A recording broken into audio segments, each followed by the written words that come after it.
Hello viewers, my name is Ben, the Amateur Exegete. Some of you may know me from Twitter, where my handle is @Amateur Exegete. Others of you may know me from my website, amateurexegete.com. Still others may recognize me from my podcast, Amateur Exegesis. Can you detect a theme? And some of you may have no idea who I am, and that's okay. While in the past, I've done a few videos on YouTube, like my mini-series on the synoptic problem, which is in dire need of updating, I've been admittedly less than consistent in my presence here. I aim to change that with a new show I'm calling Amateur Hour with the Amateur Exegete. The title gives it away. For about an hour, I'll be your host as we explore subjects related to biblical studies, hopefully with a guest, but always with a desire to discuss my favorite anthology of texts, the Bible. On today's episode of Amateur Hour, I'll let you know what's been going on in the world of the Amateur Exegete, briefly talk about some of the books I've been enjoying as of late, give an overview of a paper that appeared in New Testament Studies last year on God's wrath and God's mercy in Paul, and finally present a conversation that I'd had with my friend the Non-Alchemist on the topic of biblical inerrancy. So, what's been going on in the world of the Amateur Exegete? Well, apart from working on this new YouTube show, I've been busy working on a new podcast that will launch this September entitled Bible Study for Amateurs. Some of you are familiar with my other podcast, Amateur Exegesis, and you know that I can be, in a word, long-winded. Some of those episodes were over an hour in length, but not so for Bible Study for Amateurs. I've already recorded the first 10 episodes, and the longest is, I think, somewhere around 10 minutes. The reason for this is because my goal for Bible Study for Amateurs is different than Amateur Exegesis. If Amateur Exegesis is deep-sea diving, Bible Study for Amateurs is like wading in a kiddie pool. With a new podcast, I hope to simply get listeners' feet wet, to extend the metaphor, so that perhaps one day they'll want to wade in deeper. Now, that doesn't mean that the new podcast is only for beginners. It's for everyone. At least I hope that everyone who listens will get something out of it. I've also been working on the Invasion of the Bible Snatchers series, hoping to close out my examination of Christian apologist Ray Comfort's book, Scientific Facts in the Bible. I stopped for a while and then tried to jump back in, soon realizing just how tedious Comfort can be with his misinterpretations of biblical texts. Hopefully the remaining posts in the series will be available this fall or winter. Those of you who follow me on social media, and know me in real life, know that I'm a bookworm. If you check out my Goodreads page, you'll find that I'm all over the place with my reading. But it's just because there's so much to read and so little time on this planet with which to do so. Out of the multitude of volumes I am enjoying at the moment, here's 4 that I'll highlight today. The Gospel of Mark, a commentary on the Greek text by R.T. France. Richard France died in 2012 at the age of 73, but his work lives on in the form of a multitude of books, in particular his commentaries on biblical texts. This work on the Gospel of Mark demonstrates not only France's passion for the Gospel, but also his ability to communicate well its meaning. If you want to get the most out of this particular volume, a working knowledge of Greek is all but required, as he tends not to transliterate, and will use technical language that someone with no background in the language will likely not understand. Luckily, for those who do not know Koine, France wrote another commentary on Mark for the People's Bible Commentary series that is far less technical. 1st and 2nd Thessalonians, a commentary by Eugene Boring. In working on the second season of Amateur Exegesis, where the focus was on Paul's first epistle to the Thessalonians, I read the first half of Eugene Boring's commentary on the letter. I then decided I would go ahead and work on finishing the work by reading his commentary on 2 Thessalonians. Without getting into great detail, Boring doubts Pauline authorship of the second letter, and for good reason. This volume is a must-have for those who want to dig deeper into either 1st or 2nd Thessalonians. Slavery, Gender, Truth, and Power in Luke, Acts, and Other Christian Narratives by Christy Cobb. A few months back, some scholars on Twitter alerted their followers to a heavily discounted book on Amazon, Christy Cobb's Slavery, Gender, Truth, and Power in Luke, Acts, and Other Christian Narratives. Cobb is an assistant professor of religion at Wingate University in North Carolina, and her book is at once one of the most difficult and most enlightening works I've read in a while. She looks at female slaves, found in Luke, Acts, and other ancient Greco-Roman works, to see not only how they were depicted, but also their rhetorical function in the narratives in which they are embedded. In antiquity, slaves couldn't be trusted, and yet these narratives make use of female slaves to express the truth of this or that idea. The Atheist Handbook to the Old Testament, Volume 1, by Joshua Bowen. I'm not even sure this book needs to be talked about, given how hot it is in segments of the atheist community right now. Bowen is an Assyriologist by training, and has written a number of books, including Does the Old Testament Endorse Slavery?, as well as Learn to Read Ancient Sumerian, an introduction for complete beginners, which he co-wrote with his wife Megan Lewis, another Assyriologist. I greatly enjoyed Bowen's work on biblical slavery, and wrote a review that can be found on my website. This current volume is a veritable crash course on the study of the Hebrew Bible, covering subjects like the history of the ancient Near East, the composition of the Pentateuch, the dating of the Book of Daniel, and much more. One day, I hope to get Bowen on for an episode of Amateur Hour. These are, of course, not the only books I'm reading, but they are some of the more interesting ones. Links to buy each of these books can be found in the episode description below. And, if you get a chance, please let me know what you've been reading in the comments or shoot me an email at amateurexegete@gmail.com. Before we get to the main event of today's episode, I want to just briefly talk about an article I read by Thomas Dixon of Campbell University in North Carolina.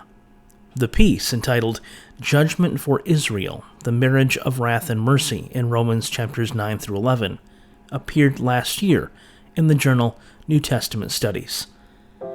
It addresses what appears to be a contradiction at the heart of the Apostle Paul's view of Israel's future hope.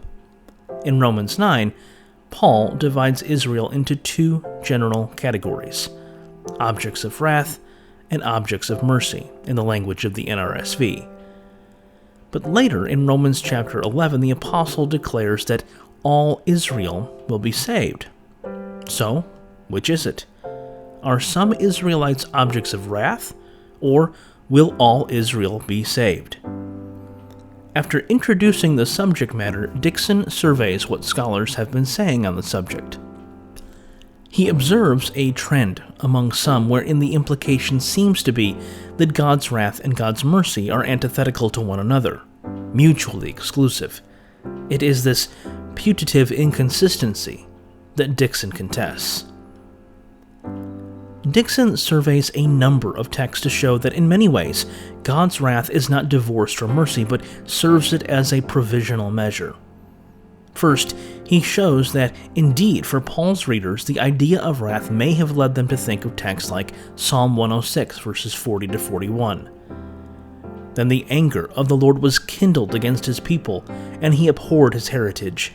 He gave them into the hand of the nations, and that those who hated them ruled over them.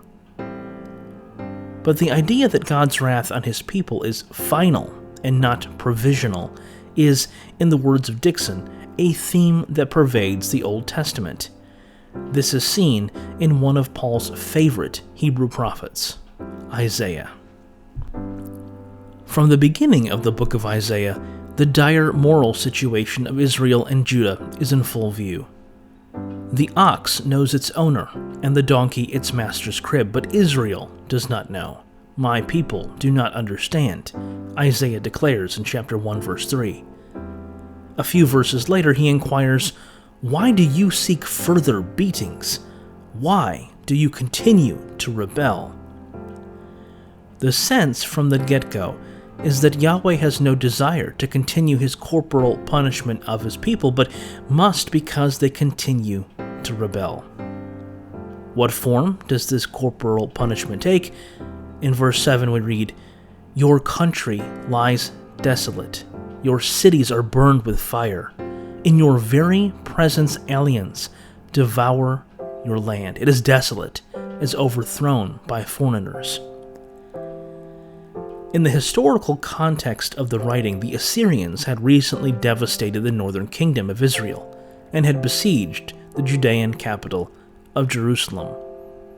Dixon, in his article, points his readers to Isaiah chapter 10, where we read Yahweh's words in verses 5 through 6.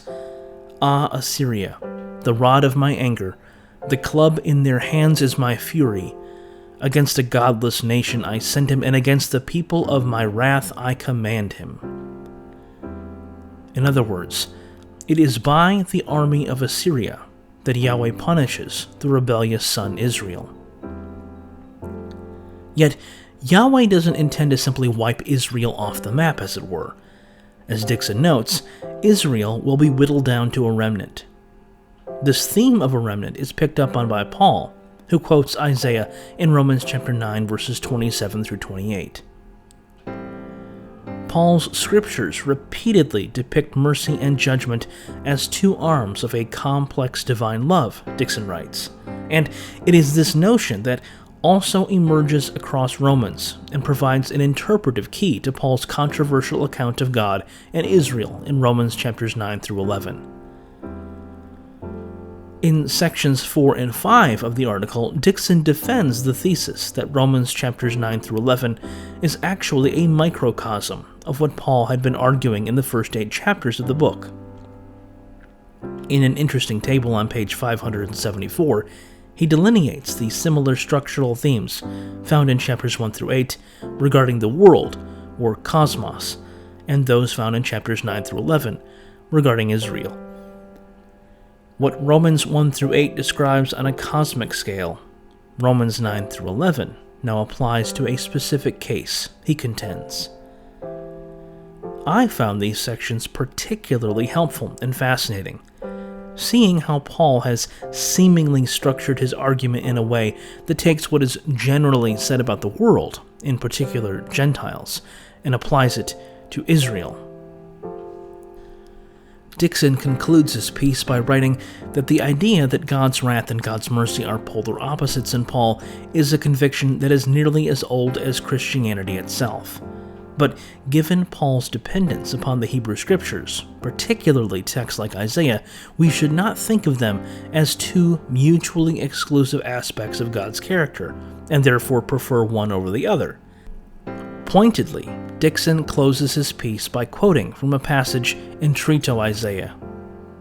"For in my wrath I struck you down, but in my favor I have had mercy on you." I'll close this discussion of Dixon's piece with a line from the hymn writer and poet William Cowper. "Judge not the Lord by feeble sense, but trust him for his grace. Behind a frowning providence, he hides a smiling face."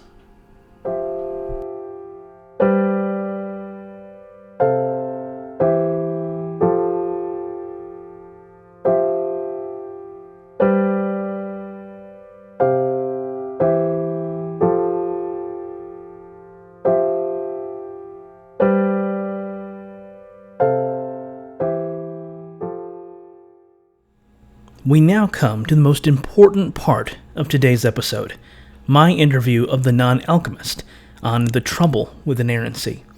We talk about his background, the role inerrancy played in his life before his deconversion, his questions for inerrantists, as well as how he might have answered those questions before he left Christianity, and more. So, without further ado, my interview of the Non-Alchemist.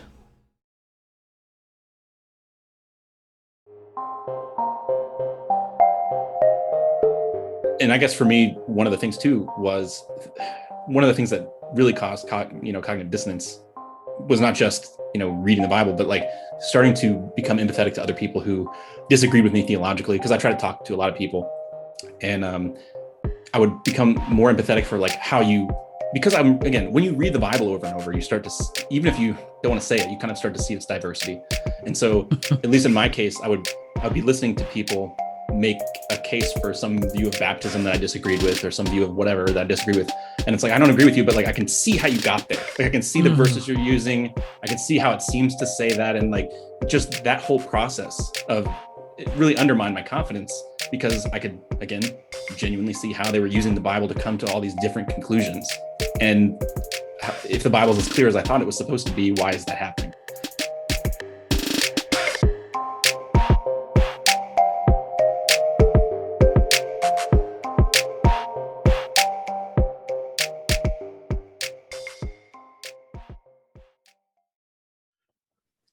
Well, in the inaugural episode of Amateur Hour with the Amateur Exegete, I have the distinct honor and privilege of interviewing the Non-Alchemist. So thank you for being my first willing victim. I do appreciate that. Honor and privilege is a little bit overstated, I think. No, I disagree. Okay. Firmly disagree. So before we dive in, just kind of introduce yourself, explain what you do with your YouTube channel, your blog, and your Twitter presence. And it really, a lot of what you do is counter-apologetics. So just kind of introduce yourself. Sure. Yeah. So I go by the Non-Alchemist, and, I'm active, like you said, on Twitter. I blog, have a YouTube channel, and it's basically what amounts to counter-apologetics. But as you know, and probably other people know that, may be interested in my content, is that my main goal with a lot of what I do is to undermine fundamentalism, or what I take to be fundamentalism. So it's not just that I'm going after like religion simpliciter and religion's terrible and all that kind of stuff. It's more undermining fundamentalism. And so by that, I understand that in two kind of ways. In the one sense, there's like this obnoxious confidence that people have in their beliefs. And so in that way, it's sort of an attitude that people bring to their religion, just sort of confidence. And so I'm interested in undermining that to the degree that it gets out of hand. And there's also certain beliefs themselves that I would take to be fundamentalist. And I think we would agree, like something like Chicago's statement in Inerrancy would qualify, as a fundamentalist belief. So my content is interested in undermining sort of fundamentalist attitudes and what I take to be fundamentalist beliefs, even though that might be a little bit more subjective, depending than like an attitude. But yeah, so that's what kind of makes me tick, as it were. Yeah. So do you kind of, I don't know if you equate them, but do you see evangelical type theology as being almost the same as fundamental, or is there kind of overlap? Are they concentric circles? What do you like in the Venn diagram of evangelicalism and fundamentalism? What do you think is in the middle? In the middle, I'm not sure. So yeah, evangelical is like a term. Some people like Carl Trueman, I think, have argued that it doesn't have any content. So it depends on what you mean. So like someone like Randall Rouser would consider himself an evangelical, so progressively evangelical. So it's hard to say. I would say like within the United States, what people mean when they say evangelical, I would consider that basically synonymous with fundamentalist. But elsewhere, it's not necessarily clear that would be the case. But at least for me, someone in the United States is like, I'm an evangelical, I would be like, you're a fundamentalist. Yeah, I think in Europe you'll find people are more, I don't know, they're more not progressive. I guess I from the perspective of somebody in America, probably they're probably a little bit more liberal. But you identify as an atheist. It's more of like a soft atheist. You're not. Yeah. You're wishy-washy. Is it? You're wishy-washy. How committed are you to us? Is it? No, I kid. But you I could your background. I could convert at any time. Yeah. Come back to religion. Your background is kind of similar to mine in that, if I remember correctly, your last stop to a more skeptical, agnostic attitude was Reformed Calvinistic theology. Is that right? That is correct. Yes. So kind of talk about that just for a minute or two, if you don't mind. Specifically, why did Reformed theology appeal to you the way it did, especially maybe at that juncture in your journey in life? Oh, the memories. So yeah, I think I was initially drawn to Reformed theology because it just seemed like the Calvinists that I was exposed to seemed to take the Bible really seriously. And that didn't convince me that it was true. It was just kind of like, this is interesting. I want to take the Bible seriously too. And it seems like these people are taking the Bible seriously. And as I was reading the Bible cover to cover on my own, it just seemed at the time, again, that if you're going to systematize the Bible, then this might be the best way to do it. Like if you're going to have, like, if we're going to put some kind of grid over these texts, then it seems like, but now I think that it's fool's errand to try to systematize the Bible because I don't think it speaks with one voice. But again, at the time I thought, okay, I think Calvinists and then eventually later the confessional Calvinists, I was like, okay, if we got to systematize this, it seems like they basically got it right. That's basically why. Yeah, because you were Presbyterian, right? Yes. So you were a confessional Calvinist, and not like one of these Reformed Baptists. Although to an extent they're confessional. The London Baptist Confession. Yeah. But Presbyterians more so seem to be more into like the creeds and like the Apostles' Creed, things like that. So, but I know you came from that kind of a background. So let's talk about your channel for just a second. So you do a lot. I mean, you do. I think you do. You do more than I ever could. You do some great interviews. I know you've done Christians like Randall Rouser, the Dry Apologist, and then you've done atheists like Dr. Josh Bowen. Graham Oppie was a recent one you had on your channel, which was a really good interview too. But for me, your best work. And it's just absolutely fantastic. Your best work are these short 3 to 5 minute videos where you just nail some aspect of fundamentalism or, like inerrancy, for example. You've done a few of those. Your philosophy of religion stuff is really good. Problem of evil. So why did you start making these videos? Before I answer that, there's one more thing I wanted to say about the Calvinism stuff that before we move on from it. Is that go ahead. There's a point where it seemed like I was, and you might identify with this too. It's like I sort of started to revel in their concept of this untamed God, like you know what I mean. And so and now I just want to vomit in my mouth. So when I think about it. So like Mark Driscoll. Well, Mark Driscoll there. Yeah. Anyway, but I wanted to make that the MMA God. Okay. Yeah, I can't believe he's still doing stuff. Anyway, I don't want to frustrate.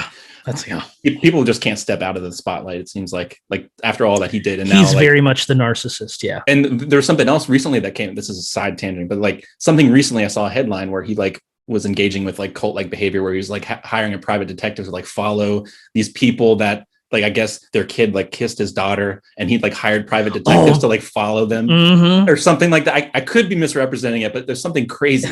He takes purity seriously. He really does. Shit crazy. Hopefully I can cuss on your channel, your new channel. Oh, I know. Yeah. Go right ahead. It was ridiculous. I didn't look into it enough, but I skimmed the article and I was like, well, that makes sense. I mean, it's not unexpected, but anyway, yeah. So to your question, yes, thank you for your praise of my short videos, but it's the videos sort of evolved out of as the short blog post I was writing. Mm-hmm. And I think, even before I was on YouTube, I'm a fan of brevity within reason. And I don't think everything, again, it doesn't apply to everything. It depends on what you're talking about.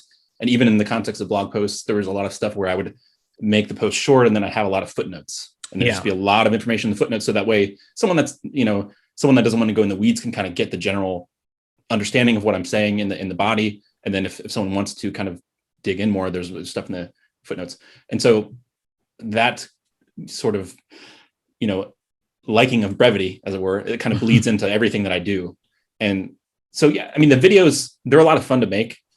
And I think one of the other questions I don't know if you're going to ask it, but you in the notes, you had said what's your goal with making something? Yes. Yeah. And I guess I can just answer it before you ask it. But with those, it's more like I'm trying to make people think in a context where, yes, I'm being intentionally a little bit provocative, not over the top, but I do want to kind of poke. Do you get provocative? I mean, provocative in an informed way, rather than just like, certainly. It's one of the frustrations about that I see. I guess in a way, I'm trying to do what I want to see atheist content be on YouTube, because it seems like to me where you get like this, these very provocative people or videos, and the content is just subpar. Like they're not, they don't, it's like, if you were just provocative and knew what you're talking about a little more, like this would hit harder. Like you can do better than this. And so that's what I wanted with my channel, or what I want to do is kind of be that person that's like, that to the degree, at this point I haven't made a name for myself, but I want to be the kind of person that apologists are like, damn it, like, like why do they keep making videos? Like the thorn in their side. Yeah.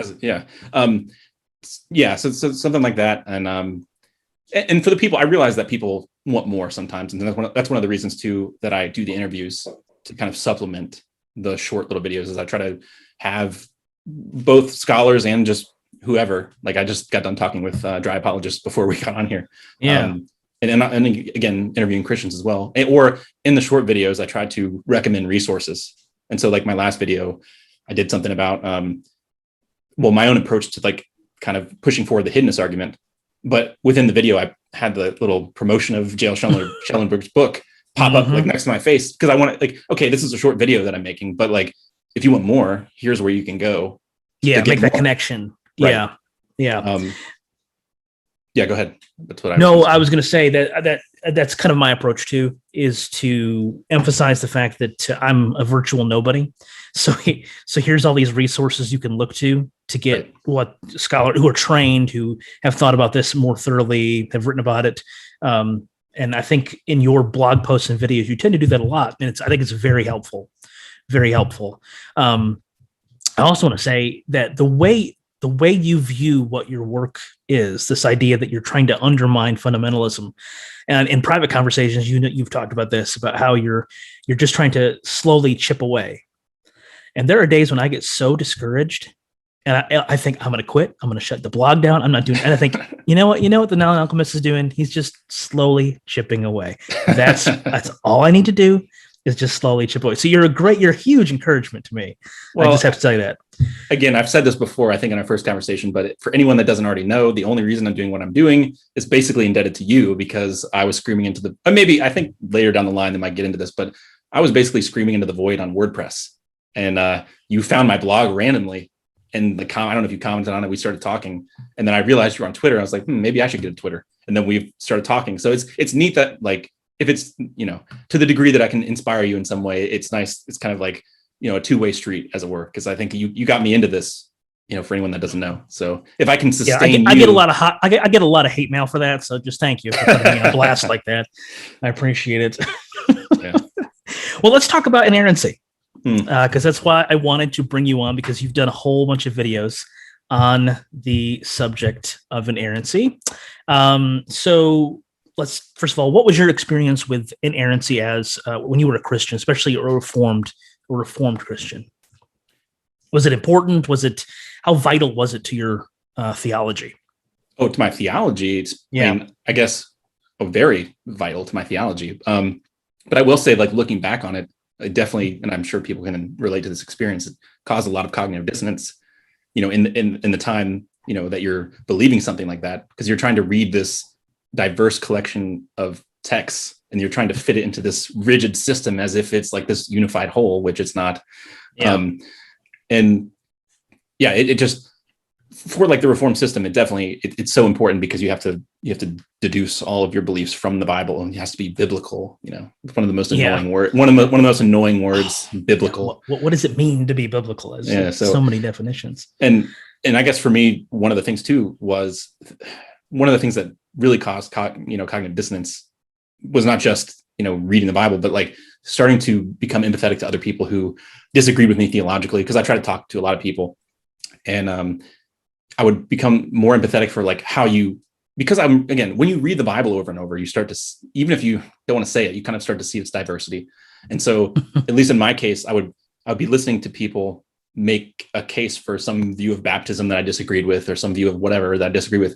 And it's like, I don't agree with you, but like, I can see how you got there. Like, I can see the verses you're using. I can see how it seems to say that. And like, just that whole process of it really undermined my confidence, because I could, again, genuinely see how they were using the Bible to come to all these different conclusions.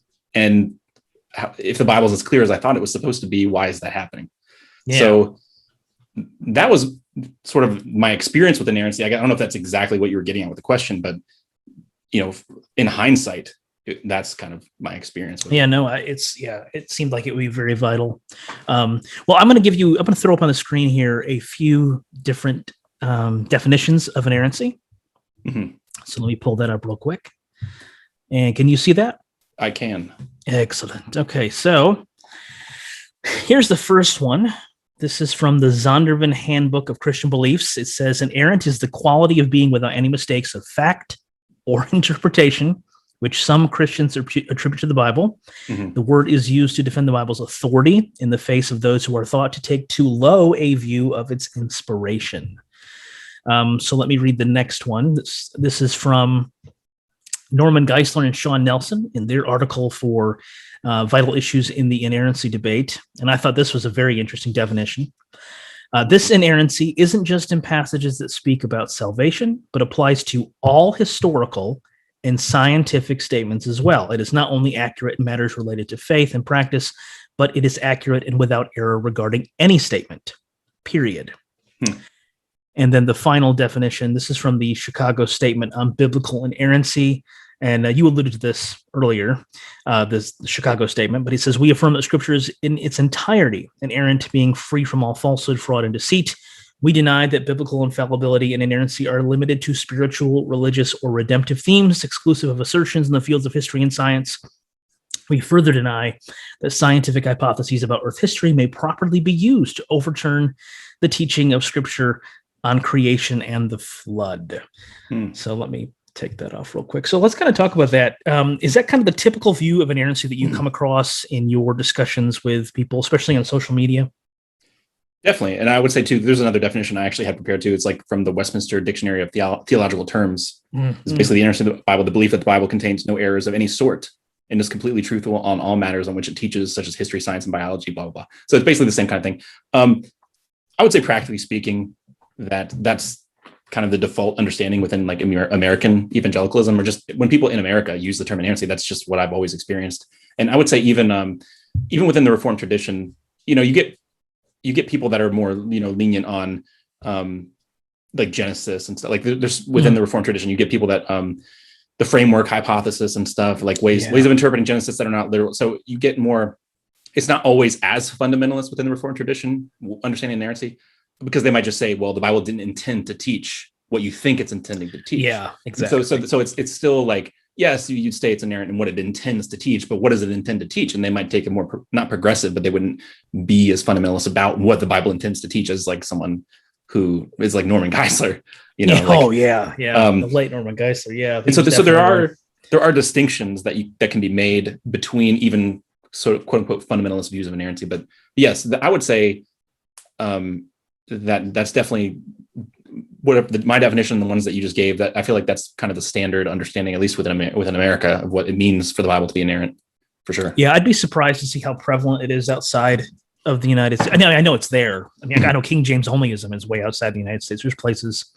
I had a conversation recently with someone who had lived in the Philippines and had questions about King James onlyism because they had encountered it there. Right. And they're definitely inerrantists. So, well, let's go. So back in 2018, you wrote a blog post, a very simple, seemingly simple blog post called Questions for Inerrantists. And you turned it later into a video. Mm-hmm. And so you've got all these questions. So I'd like to go through these questions with you. And you can, revise them or qualify anything that you think needs qualified. But let me put it up on the screen real quick. Because this is just a great post. So there's your lovely face. Questions for Inerrantists. It's from January the 9th of this year. So the blog posts have been around for a couple of years before you did the video. So here's the first one. These are questions you would ask an inerrantist. Right. So here we go. First one: why do you believe in inerrancy, and how would you go about arguing in favor of inerrancy to someone else? So that's a pretty good question. Let's turn the tables a little bit. Let's go back in time. You're a Calvinist. Mm-hmm. Why do you believe in inerrancy? Oh, okay. So this is what we're going to do. So this is actually interesting because, I wrote these questions to make, in a way, and I think you probably might identify with this as well, is like a lot of my content is aimed in a way sort of at my past self. Like, what would I have needed to hear, in these kinds of moments? And I think, so why would I believe in inerrancy? I think at the bottom, the reason would be experiential, mostly in the sense that, like, so I would have believed that, the Holy Spirit testified to me that the Bible was the Word of God. And I would have believed that, what falls out of what it means to be the Word of God would be certain kinds of things about what the text would have to be. And again, I might not agree with my past self on everything. I wouldn't say Christians have to be convinced to that, but if we're looking, in an autobiographical way, I guess I would say, why do I believe in inerrancy? I mean, fundamentally, like, at the time, as I was reading the Bible over and over, it seemed true to me that was like, it seemed like the Bible was a coherent whole to me at the time. But really that was mainly bolstered by my impression of my religious experience. The sense that God was speaking to me through the Bible. And I think that basically, like, that's what the Westminster Confession essentially says. It says, it says that there are these reasons you can give, like the way it fits together and blah, blah, blah. But ultimately the reason we know that the Bible is the Word of God is because the Holy Spirit testifies in our hearts. And so I would have basically agreed with that. That's why. That's how you know.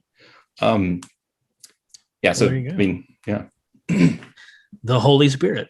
Basically.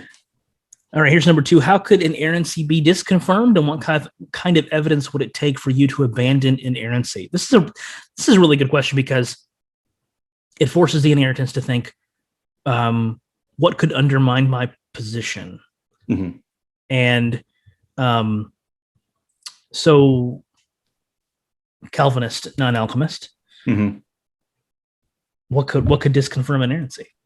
So this is interesting because it's going to get into what I was going to say in a little bit. But so I think I would have said what I would have said is inerrancy could be disconfirmed because based on, like, so if you show some kind of some kind of contradiction, whether it be factual, historical, or theological, that would disconfirm inerrancy, and evidence in that kind of way. That's what it would take, because I think that even though I was a Calvinist and would say, like, the testimony of the Holy Spirit was the main thing, I think it was.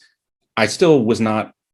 I don't know if I was quite comfortable saying, like, I literally could not be wrong about this. Like, I would still say, like, it's true for us that we could know that Christianity is true through the Holy Spirit and all that stuff. But I still, if I was talking to someone else asking me these questions, I would not just say I could not be wrong. I don't think I could make myself say that to someone else. So that might be the difference between me and someone who is, okay, maybe I was never saved or something. That's how I can't know I was ever, whatever people want to say. But there are some people who will just say, no, it's not possible that I was wrong. But if I was, again, if I'm putting myself in Calvinist, non-alchemist shoes, I'm imagining another person asking me this, I would say, what I would tell them is inerrancy could be disconfirmed based on a factual or, like, theological contradiction. And that's the kind of evidence it would take for me to abandon it. But again, I'm going to trap myself, in these further questions. Well, that leads us to the next question then. So supposing you say finding a contradiction could disconfirm inerrancy. If so, what would a factual contradiction in the Bible look like? What would a doctrinal contradiction in the Bible look like? So you've kind of touched on that. Let's jump to number 4. But before I even do that, though, go ahead. The reason that I asked that is because I think people already know, like, what a factual and theological contradiction might look like if it were real. And so because they read, I'm imagining the person that I'm talking to reading it. So if someone asked me that, I think that would make me really uncomfortable. If someone asked my past self that question and I was taking that person seriously, that'd be like, because there's lots of candidates, because you read the Bible. Yeah, you've seen examples of, you see, you're like, well, I mean, I guess, like, there's tons of examples I could give that would, like, that I can understand why a non-believer would say that looks like a contradiction. So it's kind of a way to push, like, are you really being consistent? Can you really give an example of what it would actually look like if you were wrong? Because if you can't, then it seems like you're just, I don't know if you want to. No, that's a red flag. Yeah, it would be.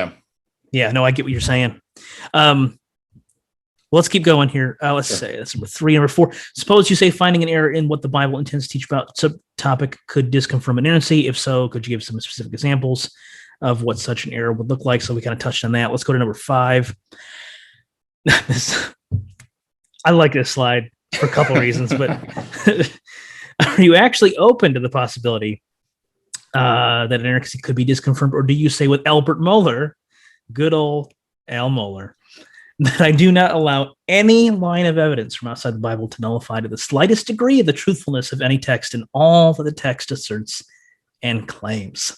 Now, you got this quote from his contribution to, is it 5 Views? Yes. On inerrancy, and I think Pete Enns contributed to that. Yep. So let's talk about this question for a second. Like, what what are your thoughts about Al Mohler's defense of inerrancy? Right, my thoughts now, or what my thoughts would have been then?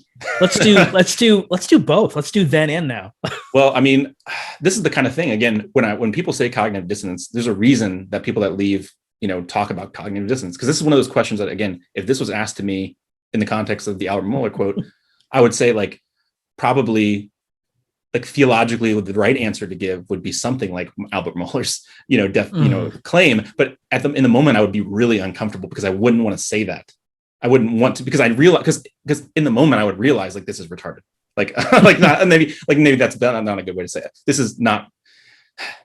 doesn't seem to be intellectually honest. Like, so you have this tension between what I'm supposed to affirm to the skeptic and to myself, and this seemingly basically intellectually dishonest way of, approaching the Bible. And I mean, maybe that's overstated too, but it just seems basically just saying, I just know this, literally nothing could change my mind. That's what it feels like. Yeah. Yeah. It's basically what you're saying. Yeah. I mean, no scientific fact could come in, no historical. It really sets you up to be very insulated from criticism. It reminds me of presuppositionalism, which I think, is Mohler a presuppositionalist? Basically, I mean, so there's different strands of how people approach presuppositionalism, but basically, like, a lot of people think that Reformed theology entails a presuppositional approach, but that's actually not true of all. So, like, J.V. Fesco, who is at Westminster Seminary, California, I didn't read this book yet, but he basically wrote a book. It's sort of a critique of Vantillianism from the perspective of historic Calvinism. And actually James N. Anderson, who is at RTS from Theological Seminary, actually has, written blog posts, like, responding to it, because he's a big modified precept person in the line of John Frame. Anyway, I'm throwing all these names around, but not all confessional Calvinists endorse what's commonly, dubbed as presuppositionalism, though.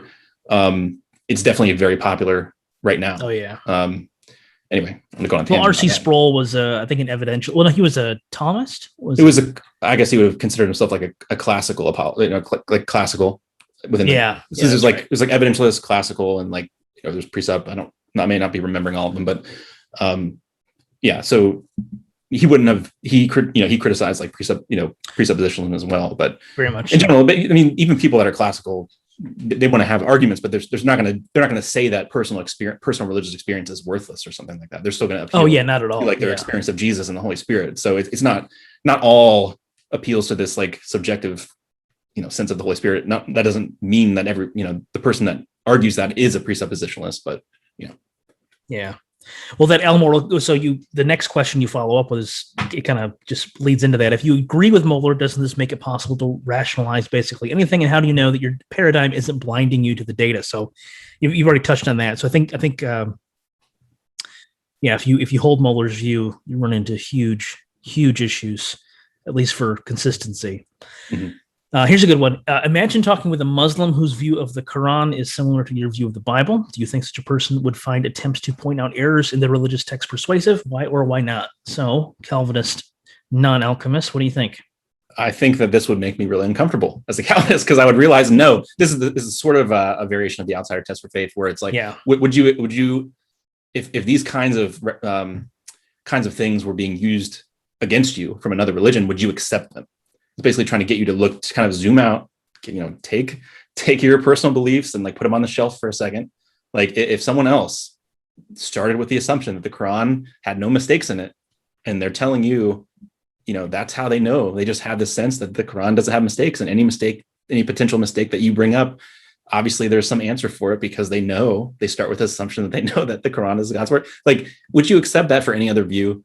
And I think most people, they would not. And so this kind of question is trying to, again, if you agree sort of with the Mohler approach, the question is, would you accept that for any other religious belief? And again, some of the more precept leaning people would say, again, they would just double down and say, no, I wouldn't, because I know the Bible's God's word.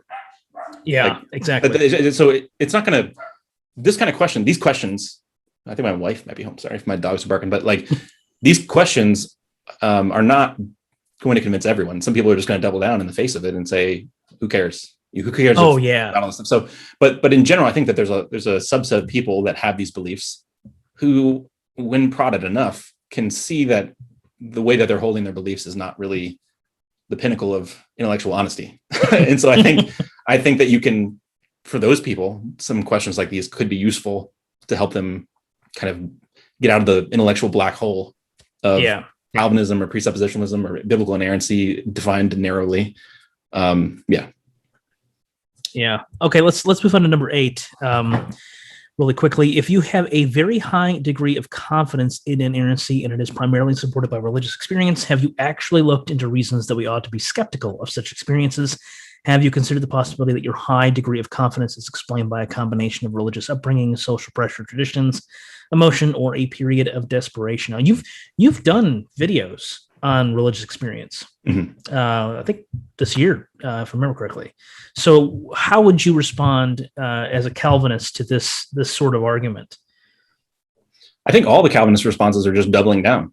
I mean, they're just saying, like, this experience that I have is just of such a kind that I know that it's that I know that I couldn't be wrong about it. Like or I'm even not a Calvinist answer, but like someone who places a high degree of confidence in religious experience would just try to, again, double down and say that this experience is of such a kind that I'm probably right about it. So there's different ways of cashing it out. There's some people who use arguments for religious experience in such a way that I have this experience, I could not be wrong about it. And there's some people that would say, like, this experience I could be wrong about it, but it still provides me with a lot of, like, that this is true, a lot of evidence that this is true in some way. So I don't want to paint everyone with a broad brush that appeals to religious experience, because not everyone is going to go the same way.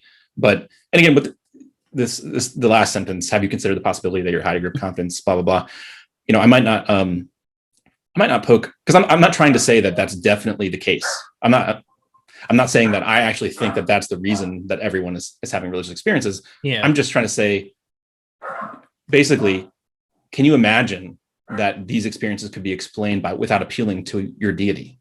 Isn't it possible to imagine that that's the case? And if it is, can't that at least undermine your total confidence that this is, or your very high confidence that this is definitely from a deity? I mean, there seems to be plausible ways that we can explain a lot of this stuff without appealing to this extra divine hand in the picture.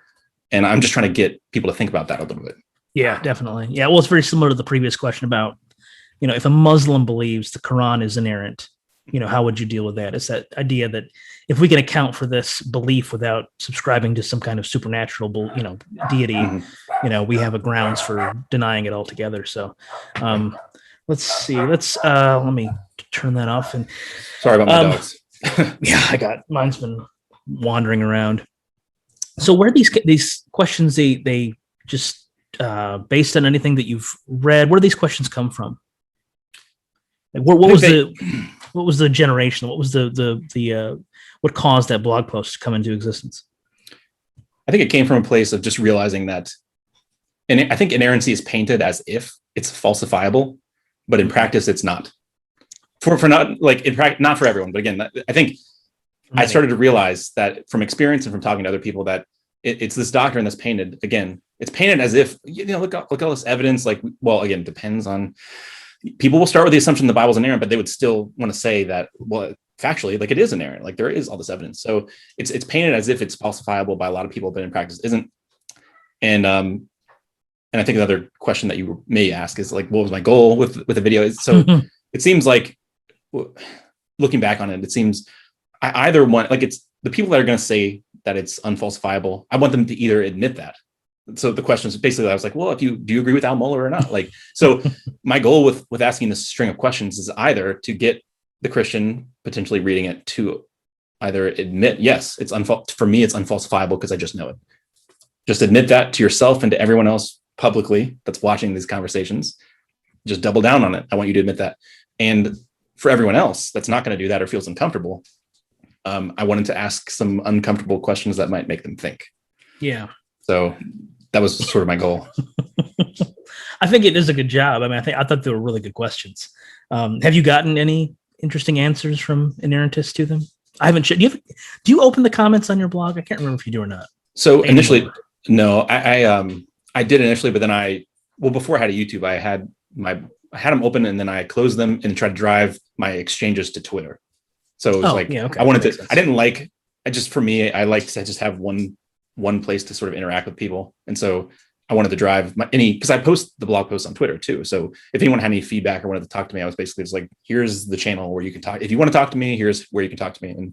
And so that's the thing is I don't remember. I may have gotten some responses on Twitter that I don't remember, but I also, again, I posted that as a YouTube video and before this conversation, I looked again at my YouTube comments. I didn't see, it was more just people like, wow, these are good questions. Yeah. People that already believe what I believe. So no. Yeah. And that's not really to a degree though. That's not super. I mean, well, that video, I don't remember how many views the blog post got, but that video didn't get as many because it wasn't as, I guess, interesting as some of the other ones that I posted, but it's not really a good video. Yeah, maybe I'll promote it again sometime. But it's not surprising to me that it didn't get a ton of responses because I would say for someone that's not like an Al Mohler Christian, someone that's not going to just double down in the face of it, I would say that they'd have to be pretty vulnerable to answer honestly those questions. Okay. And again, I write a lot of what I do is to try to like poke. If I were to sit down with my past self, like what would make my past self uncomfortable? And I think those questions definitely would. I don't know how I would answer them. I tried to answer them the best I could, putting on the hat of former Calvinist Dustin. But my answers, again, I would have said a lot of the things that I said, but been really uncomfortable inside at the answers that I would give to those questions. And so that's the point of those questions. Exactly. Yeah. Well, how much time do we have left? Yeah, I was going to say, how are we doing on time? Yeah, we're cutting it close. Let me just now I have to choose. There's so many questions I want to ask you. We might have to do a part 2 sometime. Well, let's talk about your videos recently on contradictions, whether it was Jairus's daughter or the timing of Jesus's death or the death of Judas Iscariot. Have you had any surprising responses to those videos, or maybe unsurprising? Surprising has been that more Muslims seem to be engaging my content than I expected. Really? Yes. So this is maybe not what you were thinking we were going to answer. So I've had multiple suggestions to, convert to Islam and like long explanations of like why the Qur'an is from God as opposed to the Bible. Oh, and boy. I'm happy to announce on your channel for the very first time that I become a Muslim. So I'm just kidding. Way to go, buddy. I'm just kidding. Let me end this conversation now. No, I'm just kidding. But I was not expecting that. And yeah, that's one of the, it's not like overbearing, but it just, with in general, my content, not even just the contradictions, it seems like there's Muslims that are like, hey, this was really good. And I'm like, okay, I didn't expect this. And it just reminds me again of kind of a side point is it seems, this is a side tangent, but it seems like a lot of apologists are so obsessed with atheism, but they're not dealing with like world religions. Like you've got there's people like there's Muslims interacting with my videos. Like, you need to start engaging world religions and not get so obsessed with atheism. Atheism is so small. Like, why is there so much attention being paid to atheism and not these like major world religions? Like now that the internet is a thing, there's going to be way more interaction between Muslims and Christians than there's ever been as we kind of go forward. And I think it'll be interesting to see how that plays out. But anyway. Yeah, definitely. Wow. That is when I wrote these questions, I didn't know what to expect. I really expected more. This apologist said this, but that you're getting more Muslim viewers who engage with your stuff is very surprising to me. But I mean, encouraging in some ways too, that your reach is more than just the, typical, groups that we typically deal with on Twitter. I got 10 seconds left before I need to really end this so we don't go too far over. Up to you. This is your channel. I know. I can do it. I'm God here, right? So, that's really loud. For being on silent, that was really loud. So do you have any plans? So you've done like internal contradictions in the Bible. where one narrative says one thing and then another says another. Do you have plans to do any work on like historical contradictions or scientific contradictions? Is that in the works at all? Yeah, definitely. I've thought about doing stuff about the historicity of certain like Old Testament narratives, like the conquest and the Exodus and all that kind of stuff.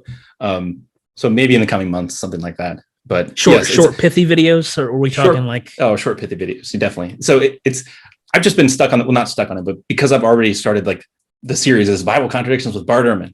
So I'm kind of keeping the theme of the kind of contradictions that he publicly has talked about, so I can use those clips in video. But yes, the idea of errors, at least errors with regard to conservative versions of inerrancy, trying to showcase those is definitely a huge goal with my channel. And it's after I sort of exhaust the Bible contradictions with Bart Ehrman, I'm sure I'm going to move on to something, to more broad kinds of contradictions. And when's the next one going to come out? Because it's been a while for Bart Ehrman. I don't think it's been a couple weeks, right? Yeah, I don't know. I mean, we'll see. I'm not sure what the next one will be. Again, like we were talking in private, I kind of just wing it. Sometimes I sort of figure out what's interesting to me for the week, and was like, I'll just do a video. There's a couple other videos I have in mind that aren't necessarily not Bible contradictions, but it's another one interacting with an apologist that I thought about making this week, but I was already going to talk to Caleb, which will come out today. But that'll be fun, I think. Yeah, you've had some real zingers against Cameron Bertuzzi. Is that his name? Yeah. And then have you ever engaged with Michael Jones's stuff? Yeah, I did. Inspiring. What was the one that I did? I'm like, yeah. So the Evil God Challenge. I interacted. That's right. Mm-hmm. That's right. That was just recently, I think. So a couple weeks ago. Yeah, that's good. Well, listen, that's all the time we've got. But I just want to say thank you so much for coming on and talking to me. I was really excited about this, and this is the first of the amateur hours. So before we go, do you want to quickly plug anything and have any final thoughts? I mean, if you're going to put my stuff in the description, then that's I will. Fine. I definitely will. It's probably plugging enough. I'd like to get that questions for Inerrantists, circulating again. That was a good video. That's good. Yeah, I don't think there's anything else. Just hopefully people that would watch your content might, you have such highbrow content. So there might be people here like, why do I want to see someone undermine fundamentalism? I already know fundamentalism is false. So, but anyway, like if that's my content. I mean, I do some philosophy of religion stuff as well. Yeah. But even then, some of that's tailored to undermining fundamentalism. So it's not always like my last video was about the hiddenness argument, but I took the hiddenness argument and aimed it at a fundamentalist version of theism. So again, a lot of my stuff is in line with my goals. So some people might not be interested in that, but others might. So yes, check it out. Well, good. Well, once again, thank you so much for coming on. All right. Appreciate it. All right. We'll see you later. Well, that does it for this episode. If you enjoyed it, please hit the like button. And if you haven't done so already, hit that subscribe button as well. Also, be sure to check out the links in the video description. There you'll find not only the books that I referenced earlier this episode, but also links to material produced by the Non-Alchemist. If you want to support my work, head over to amateurexegete.com and hit the support button, where you can donate via PayPal. Thanks for watching.